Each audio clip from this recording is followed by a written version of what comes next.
मेरे प्रिय मित्रों नमस्कार। Hindi education by Pawan sir में पुनः आप लोगों का स्वागत है।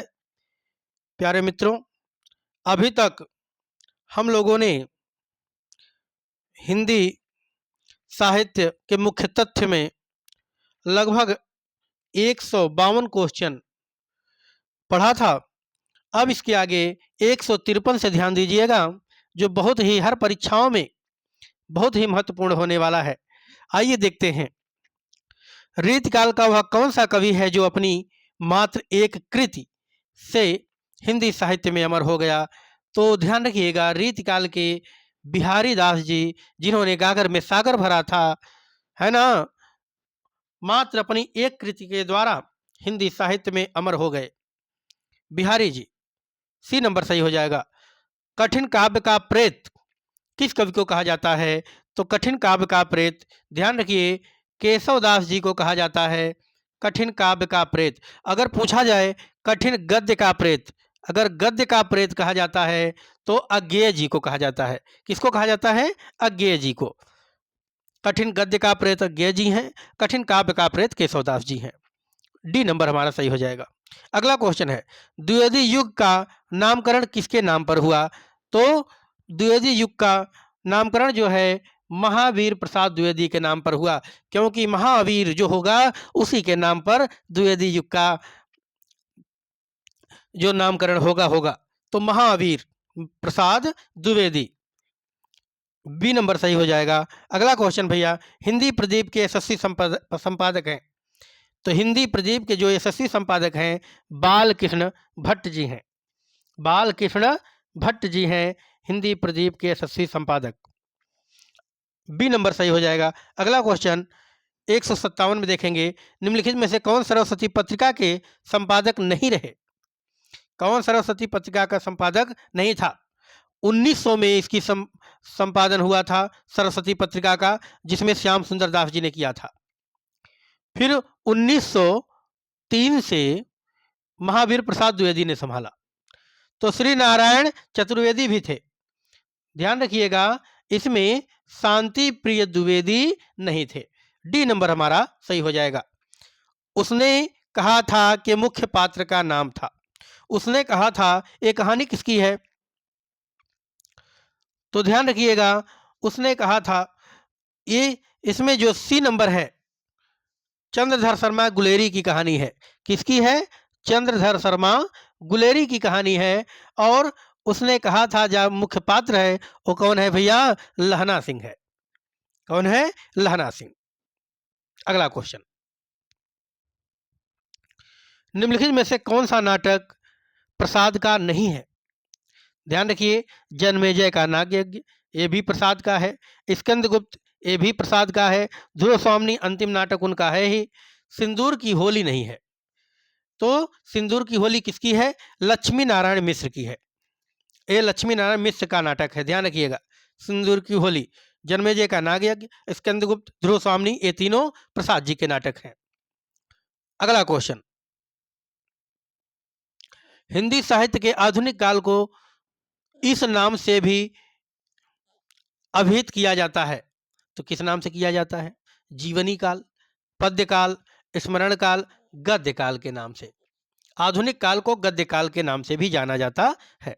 अगला क्वेश्चन है 161, ध्यान दीजिएगा, प्रयोगवाद के प्रवर्तक का नाम। तो प्रयोगवाद के प्रवर्तक हैं भैया अज्ञेय जी। कौन है? अज्ञेय जी, जिनको अभी मैंने बताया कि इन्हें हिंदी गद्य का प्रेत भी कहा जाता है।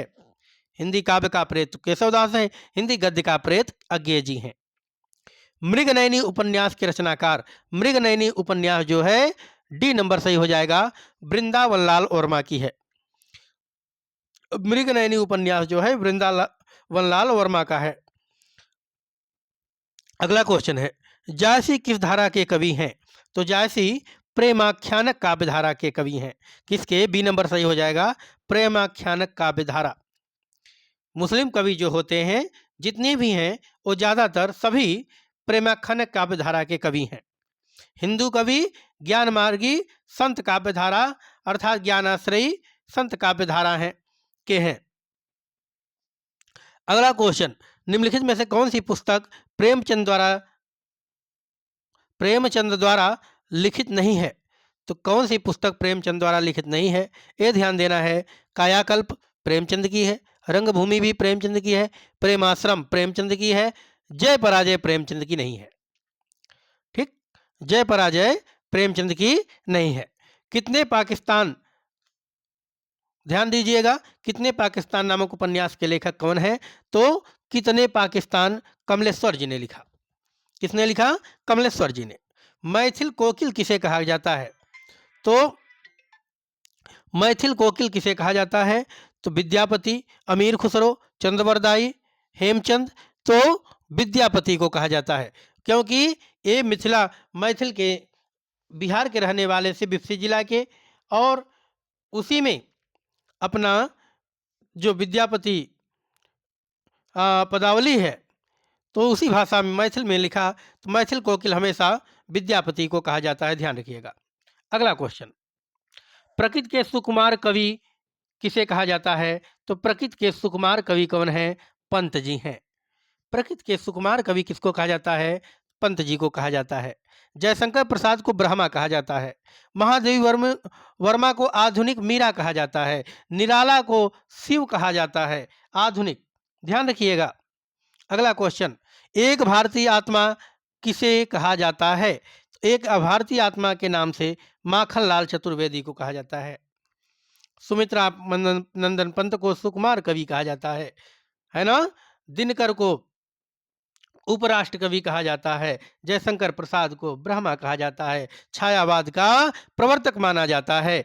अगला क्वेश्चन, कथा सम्राट किसे कहा जाता है? तो कथा सम्राट जो है वो प्रेमचंद हैं। कौन है? प्रेमचंद हैं, ध्यान रखिएगा।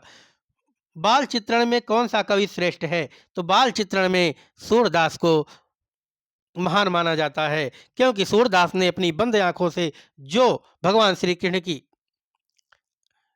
बचपन का वर्णन किया है वैसा कोई नहीं किया है, तो सूरदास को। अगला क्वेश्चन, निम्नलिखित प्रश्न में दी गई रचना के रचनाकार सही विकल्प का चयन कीजिए। उर्वशी किसकी रचना है? तो उर्वशी है रामधारी सिंह दिनकर की रचना। उर्वशी किसकी है? रामधारी सिंह दिनकर की रचना है। अगला क्वेश्चन भैया, सही विकल्प को चुनकर निम्नलिखित वाक्यों में रिक्त स्थान की पूर्ति कीजिए। सिंहासन खाली करो कि आती है कौन आती है? सिंहासन खाली करो कि जनता आती है? जनता भरा जाएगा। दिनकर का, ध्यान रखिएगा, दिनकर की रचना है। अगला, गोरी सोवे सेज पर मुख पर डाले केस, चल खुसरो घर आपने रैन भई चहुदेश। यह किसकी रचना है? तो यह किसकी रचना है? यह किसके देहावसान पर कहा गया था? निजामुद्दीन औलिया के देहावसान पर कहा गया था, क्योंकि इसको अमीर खुसरो ने कहा था, हजरत निजामुद्दीन औलिया के। अगला, कई दिनों तक चूल्हा रोया चक्की रही उदास, कई दिनों तक कानी कुतिया सोई उसके पास। यह किसकी रचना है? तो ये नागार्जुन की रचना है। किसकी है भैया? नागार्जुन की। अगला क्वेश्चन, अज्ञेय की किस कविता में उपमानों के मैले होने की बात कही गई है? तो किस रचना में उपमानों के मैले होने की बात कही गई है? तो ध्यान रखिएगा, सी नंबर सही हो जाएगा, कलगी बाजारे की। कलगी बाजारे की में उपमानों को मैले होने की बात कही गई है। वैश्विक गांव ग्लोबल विलेज अवधारणा किसके द्वारा प्रस्तुत किया गया है? तो ग्लोबल विलेज अवधारणा किसके द्वारा प्रस्तुत किया गया है? तो ध्यान रखिएगा, मार्शल, सी नंबर सही हो जाएगा, मैक्सलू हान के द्वारा यह प्रस्तुत किया गया है। अगला क्वेश्चन, साहित्य जनता की चित्तवृत्तियों का संचित प्रतिबिंब है। साहित्य जनता की चित्तवृत्तियों का संचित प्रतिबिंब है, यह किसकी उक्ति है? नगेंद्र की, रामचंद्र शुक्ल की, हजारी प्रसाद द्विवेदी की, महावीर प्रसाद द्विवेदी की। तो किसकी है भैया? साहित्य जनता की। तो यह रामचंद्र शुक्ल का कथन है, साहित्य जनता की चित्तवृत्ति का संचित प्रतिबिंब है। अगला क्वेश्चन, ज्ञानपीठ पुरस्कार किस भाषा में संबंधित है? तो ज्ञानपीठ पुरस्कार संविधान के 8वीं अनुसूची की सभी भाषाओं से, ज्ञानपीठ पुरस्कार सभी भाषाओं में मिल सकता है, संविधान की 8वीं अनुसूची के सभी भाषाओं से। अगला क्वेश्चन, चांद का मुंह टेढ़ा है के रचनाकार हैं? चांद का मुंह टेढ़ा है के रचनाकार गजानन माधव मुक्तिबोध हैं। अगला क्वेश्चन है, रामधारी सिंह दिनकर को किस कृति रामधारी सिंह दिनकर को किस कृति पर साहित्य अकादमी पुरस्कार मिला? तो किस कृति पर साहित्य अकादमी पुरस्कार मिला?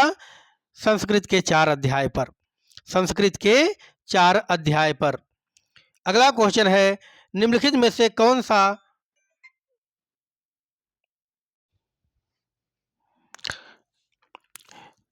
अगला क्वेश्चन है, चांद का मुंह टेढ़ा है, अच्छा हो गया गजानन माधव मुक्तिबोध। रामधारी सिंह दिनकर को किस कृति के साहित्य अकादमी पुरस्कार मिला? संस्कृत के 4 अध्याय पर। अगला क्वेश्चन है, निम्नलिखित में से कौन सा रासो आल्हा खंड के नाम से प्रसिद्ध है? तो कौन सा रासो ग्रंथ आल्हा खंड के नाम से प्रसिद्ध है? परमाल रासो। कौन सा भैया? परमाल रासो। इसी को आल्हा खंड के नाम से भी जाना जाता है। जो किसने लिखा? जगनिक ने लिखा। जगनिक, ध्यान रखिएगा, जगनिक ने। अगला क्वेश्चन है, मधुशाला के रचनाकार हैं। तो मधुशाला के रचनाकार बच्चन जी हैं। हरिवंश राय, बच्चन, मधुशाला, मधुबाला, मधुकलश, ये सब इन्हीं की रचनाएं हैं। चंद्रकांता के उपन्यासकार बताइए। चंद्रकांता के उपन्यासकार कौन है? देवकी नंदन खत्री। चंद्रकांता किसकी रचना है? देवकी नंदन खत्री की। अगला क्वेश्चन, उर्वशी किसकी रचना है? उर्वशी जैसा पहले भी बताया गया रामधारी सिंह दिनकर की रचना है। कामायनी महाकाव्य के रचयिता हैं। तो कामायनी जयशंकर प्रसाद की रचना है, जिसमें पहले भी बताया जा चुका है। यह 1935 में लिखी गई, कहीं कहीं 1936 भी लिखा होता है। हाँ, और इसमें 15 सर्ग हैं। ठीक, चिंता, आशा, श्रद्धा, काम, वासना, लज्जा, कर्म, ईर्षा, ईड़ा, स्वप्न, संघर्ष, निर्वेद, दर्शन, रहस्य, आनंद, ये 15 सर्ग हैं इसके। अगला क्वेश्चन, गुनाहों का देवता के रचनाकार हैं। गुनाहों का देवता किसकी रचना है? धर्मवीर भारती की रचना है। धर्मवीर भारती का उपन्यास है गुनाहों का देवता। अगला क्वेश्चन है, गोदान द्वारा लिखा गया। किसके द्वारा लिखा गया गोदान? तो मुंशी प्रेमचंद के द्वारा गोदान लिखा गया। अगला क्वेश्चन है, हिंदी में रिपोर्टाज विधा का जनक किसे माना जाता है? तो हिंदी में रिपोर्टाज विधा का जनक जो है वह शिवदान सिंह चौहान को माना जाता है। किसको माना जाता है भैया? शिवदान सिंह चौहान को माना जाता है। सी नंबर हमारा सही हो जाएगा। अगला क्वेश्चन, पंडित बनारसी दास द्वारा लिखित हिंदी की पहली आत्मकथा का नाम क्या है? तो बनारसी दास द्वारा लिखित हिंदी की पहली आत्मकथा जो है वो अर्धकथा है। कौन है? अर्धकथा। ए नंबर हमारा सही हो जाएगा। अगला क्वेश्चन है, हिंदी का प्रथम मौलिक उपन्यास है। सभी लगभग जानते हैं कि हिंदी का प्रथम मौलिक उपन्यास परीक्षा गुरु है। अगला क्वेश्चन, हिंदी साहित्य का सबसे प्रसिद्ध उपन्यासकार किसको माना जाता है? तो हिंदी साहित्य का सबसे प्रसिद्ध उपन्यासकार जो है वह किसको माना जाता है? तो मुंशी प्रेमचंद उपन्यास के सम्राट कहे जाते हैं, इन्हीं को माना जाता है। सी नंबर सही हो जाएगा। होरी किस उपन्यास का पात्र है? तो होरी जो है वो गोदान का पात्र है। किसका पात्र है भैया? गोदान का। शेखर एक जीवनी उपन्यास के लेखक। तो शेखर एक जीवनी उपन्यास अज्ञेय जी का है, जो हिंदी के गद्य के प्रेत कहे जाते हैं। शेखर एक जीवनी अज्ञेय का उपन्यास है। अगला क्वेश्चन, कबीर की भक्ति का स्वरूप क्या है? तो कबीर की भक्ति जो है वो निर्गुण ब्रह्म की भक्ति है। निराकार मानते थे, अर्थात ईश्वर को केवल मन के अनुसार मानते थे, मूर्ति पूजा नहीं करते थे। अगला क्वेश्चन, रत्नावली दोहा संग्रह किसके द्वारा रचा गया? तो रत्नावली दोहा संग्रह जो है वो रत्नावली के द्वारा ही रचा गया। ए नंबर हमारा सही हो जाएगा। अगला क्वेश्चन, कबीरदास, तुलसीदास, सूरदास आदि कौन से काल के कवि हैं? तो सभी लोग जानते हैं कि ये भक्त काल के कवि हैं। सूरदास को किस रस का सम्राट कहा गया है? तो जैसे बताया कि भगवान श्री कृष्ण के बचपन का इन्होंने बहुत बढ़िया वर्णन किया है, तो वात्सल रस का सम्राट कहा गया है। किसका? वात्सल रस का। अगला क्वेश्चन, तुलसी की भक्ति भावना किस प्रकार की थी? तो तुलसी की जो भक्ति भावना थी वो दास्य भाव की थी। किस भाव की थी भैया? दास्य भाव की। अगला क्वेश्चन, हिंदी गद्य का सर्वप्रथम युग किसे माना जाता है? तो हिंदी गद्य का सर्वप्रथम युग भारतेंदु युग को माना जाता है। उसके बाद द्विवेदी युग आता है, फिर छायावाद युग आता है, फिर उसके बाद आधु सॉरी प्रगतिवाद, प्रयोगवाद, तो इस प्रकार चलते हैं। अगला क्वेश्चन, निम्न में से कौन सा उत्तर आधुनिकता का तत्व नहीं है?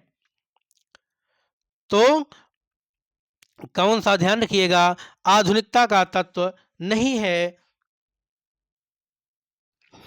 तो इसमें उत्तर हो जाएगा, कौन सा उत्तर आधुनिकता का तत्व नहीं है? तो ध्यान रखिएगा भैया, केंद्रवाद जो है, केंद्रवाद, वो आधुनिकता का तत्व नहीं है। अगला क्वेश्चन है, ससैया के दोहरे ज्यो नाविक के तीर, देखन में छोटन लगे घाव करत गंभीर। तो इस प्रयुक्त शब्द में नावक का अर्थ है। तो नावक का क्या अर्थ है? तो नावक का अर्थ है, ध्यान रखिएगा, नावक का अर्थ नाल और धनुष है। क्या है? नाल और धनुष है। अगला क्वेश्चन, हिंदी के किस कवि के ने अपने को उद्गण अर्थात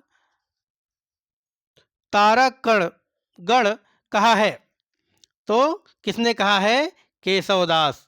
जैसे कहा गया कि सूर सूर तुलसी शशि उडुगन केशवदास, सूर सूर हैं, सूर्य हैं, तुलसी शशि, तुलसी चंद्रमा हैं, और तारे जो हैं वो केशव दास हैं। अगला मित्रों देखें, हिंदी का पाणिनि किसे कहा जाता है? हिंदी का पाणिनि किसे कहा जाता है? तो हिंदी का पाणिनि, बी नंबर सही हो जाएगा, किशोरीदास वाजपेयी को कहा जाता है। अगला क्वेश्चन है, ज्ञान राशि के संचित कोश का नाम साहित्य है। साहित्य के संदर्भ में यह किस मनीषी का कथन है? तो किस मनीषी का कथन है? महावीर प्रसाद द्विवेदी का कथन है। अगला क्वेश्चन, हिंदी शब्दानुशासन के लेखक हैं। तो हिंदी शब्दानुशासन के लेखक कौन है? किशोरीदास वाजपेयी हैं। हिंदी शब्दानुशासन के लेखक किशोरीदास वाजपेयी हैं, डी नंबर सही हो जाएगा। तो मेरे प्रिय मित्रों, हिंदी साहित्य के मुख्य तथ्य में हम लोगों ने लगभग 205 क्वेश्चन का अध्ययन किया। इसके आगे अगले पार्ट में हम लोग लास्ट तक देखेंगे। तब तक के लिए नमस्कार।